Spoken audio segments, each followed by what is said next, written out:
The Nomad leveling challenge is something near and dear to my heart, but a lot of people are hearing about it for the first time, so I figured we might as well make a video detailing exactly what it is.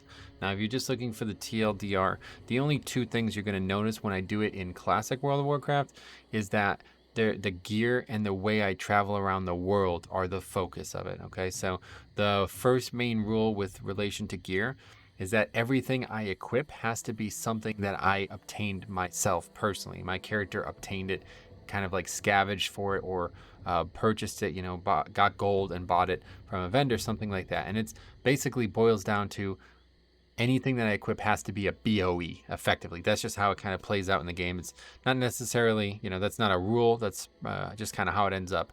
Meaning I won't ever wear quest gear. I won't ever wear anything from dungeons or anything like that. Now, usually it's paired really well with a profession.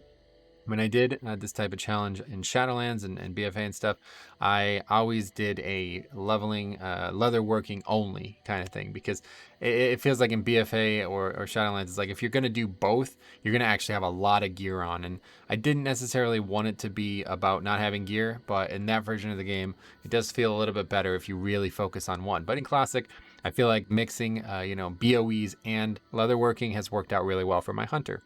The other main thing, so that thing you might not notice because, frankly, especially since I've been doing a hunter in Classic, it's not particularly difficult. You do have a fair amount of gear still, like you're not that weak compared to what you would be theoretically. But the thing you'll definitely notice if you watch the episodes is the second rule, and that's how you interface with the world. So everywhere I go in the game, me, myself, the person playing the character, has to take my character there physically. So I can't take any flight paths. I always delete my Hearthstone. I can't take any portals, and I can't accept any summons or any other fast travel types. So not a lot of those in Classic, but obviously in Shadowlands, one of those things would be including a dungeon invite. So that kind of precludes us from ever using a dungeon in Shadowlands. But in Classic, you can actually run to a dungeon, form the group for the dungeon yourself, and walk in, like you would do any content in the game. So there's a couple other things that might be considered against the rules, but those are the main two that you'll notice in Classic especially. And traveling everywhere, without a flight path can seem tedious, but the major focus of this challenge is a recommitment to feeling like the world is a part of the game. And it's a really big thing that's lacking from the game in Shadowlands and Modern WoW. And honestly, in Classic, it's not lacking, right? Like, I mean, that's a major element of Classic, but it's still interesting. Like, it still makes Classic even more interesting, in my opinion. When you actually like feel like you're having to make decisions with your travel, and you're not just, hearthing or taking a portal halfway across the universe. It actually feels like you're playing a universe. It feels like you're playing a video game that has a continent and a place that you want to be, and you have to make decisions with your time and how you operate. So typically some other small rules that I employ are to use very few add-ons. In live WoW, I would actually I have scripts that remove everything from the UI. Me and Cop actually made a video demonstrating that. I'll put that in the description, I think. But yeah, it's a bunch of scripts that you can use it in Classic too, I'm sure. That gets rid of the chat. Obviously, I would disable all my actual add-ons. I would disable the mini map. I would disable the quest stuff. Like if I was looking at a quest here, you would see, I try to disable everything from everything. So in BFA and Shadowlands, you'd have to like read the quest. You'd have to know where the quest want you to go. You'd have to actually pay attention to what they say and do, because without a mini map or quest tracking on the map, you're not going to have any, autopilot to do it. And that's a big part of the Nomad leveling challenge. Now in Classic, I'm not doing that because frankly, I don't really know the quest very well. And even though they do a pretty good job of telling you where to go, it would take a lot longer that way. So I'm using Questy as an add-on, but instead of doing that, I'm still reading every single quest and trying to get a little bit more immersed in the zone. And that's really the end goal, is to just kind of feel like the world and the stuff that you're interacting with has a lot more purpose to you. And I think there's more than one ways to accomplish that. But yeah, if I removed all the UI stuff and everything in Classic too, I mean, that could work. I would probably need some weak ores or something to see my health and my pet health, which I didn't care to set up, but maybe in the future. And then, some other things, but basically like, whatever else you can think of. Like for example, class specific stuff, you do want to engage in that. Like if you have a mage, you can use the portals that a mage has. Any class specific stuff is fine. So if you play a shaman, you can use your Hearthstone, just the actual spell, not the Hearthstone itself. So, and like, for example, I think in the original rule set that I read, it was like, if you play a hunter, you could use a mount, but you have to tame the same mount pet. Like you can only use mounts that are pet oriented or something, like just like some flavor stuff, a little bit RP.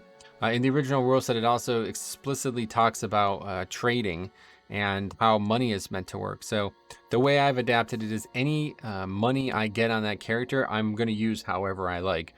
Other than like, paying somebody to carry me through a dungeon or something like that, I am going to use it for any gear on the auction house or something like that. But the original rules didn't necessarily say anything about money. Instead, they said something about, if you want items or you want to trade items, you need to do it in person. So you need to convince somebody to come to you, or you go to them and trade it. And that's just kind of a waste of time in my eyes. I mean, I don't really feel like that makes the world feel any stronger. And frankly, in BFA and Shadowlands, it would just not be possible. Like, you would never actually be able to get any items. So I feel like as long as I can get the money some way during the playthrough, I can use it to buy any items on the auction house. Now, if I'm doing a leatherworking, like when I did the tailoring leveling challenge on my Warlock in BFA and into Shadowlands, I tried very hard not to buy any of the materials because I could farm them myself. So if there's anything I can and should be able to farm myself, I try not to buy it.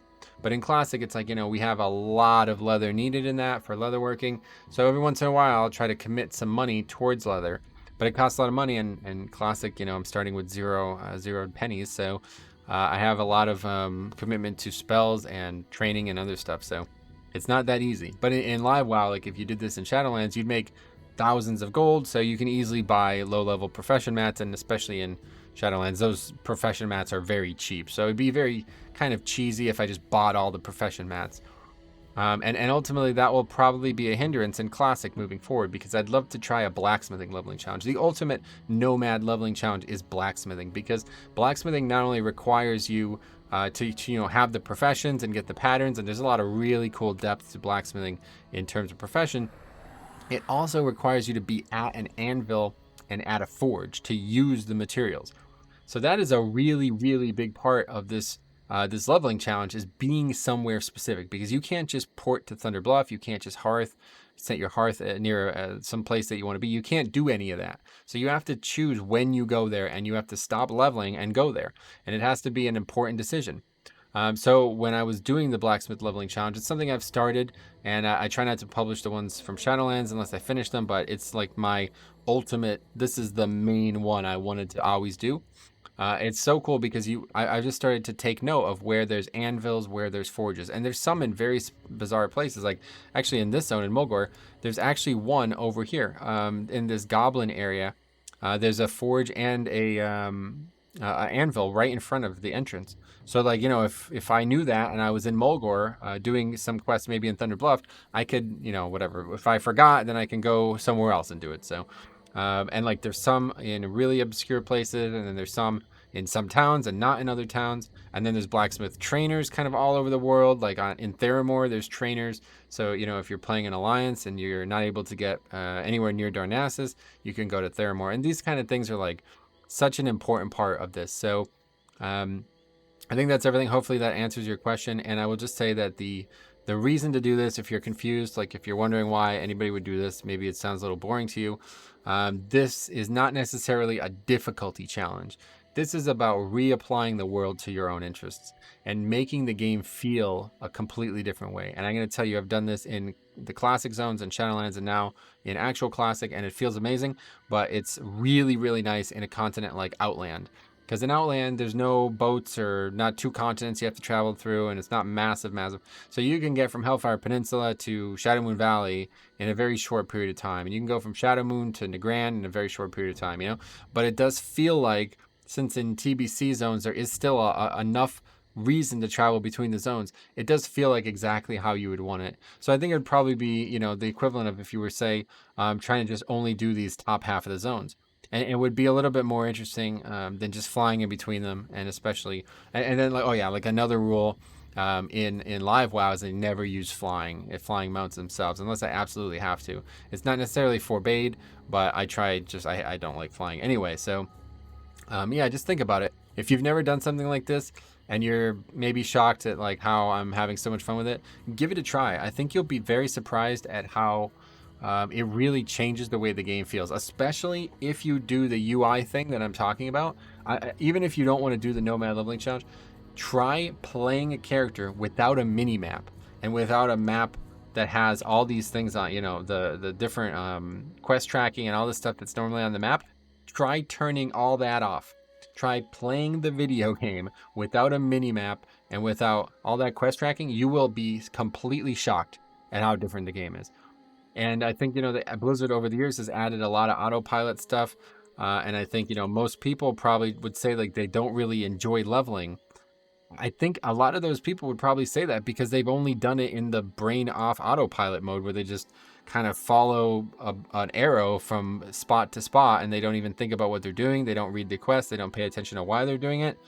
And I've actually, you know, heard a lot of that feedback from people just from watching the classic streams recently saying like, oh, it's really nice to hear what these quests are and why you're actually doing them. So I think it's, if you're ever feeling like a little listless with the game and, you know, this whole notion like there's no content in the game, this is more content than you could ever get through. Like, go and do this and level through every single zone in the game. It will take you years. Like, you will not be able to finish that.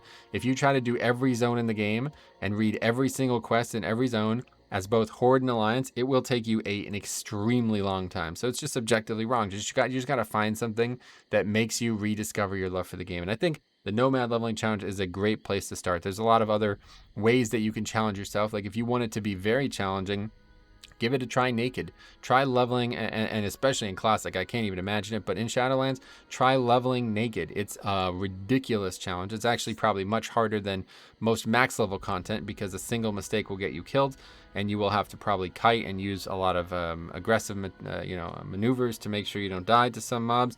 It's very, very difficult. And this is not, the Nomad leveling challenge is not meant to be like that. It's not meant to be that difficult. But it is interesting, you know, if you play a plate class with the Nomad leveling challenge, you can wear cloth, leather, mail, and plate, right? So you can get a lot of options for BOEs, and with the treasures and all the other stuff, you're going to have a lot of gear on at the end. And I was a little disappointed when I did the Paladin because of that. It was like, I was actually very powerful. It didn't feel like I was not wearing gear at all. But if you play a clothy, you're going to be very undergeared. And if you don't take tailoring, you're going to have a lot of empty slots. So it can be very challenging still, but I think most, you know, unless you play either maybe even leather or cloth, you're probably still going to get so many BOEs, even in Classic. Like, I've gotten a ton of BOEs as a hunter, and they all have some value in Classic. You know, every single stat that could be on gear can be valuable in Classic. So anyway, I hope that clears things up, and I hope you'll consider it. And if you have any questions, please let me know.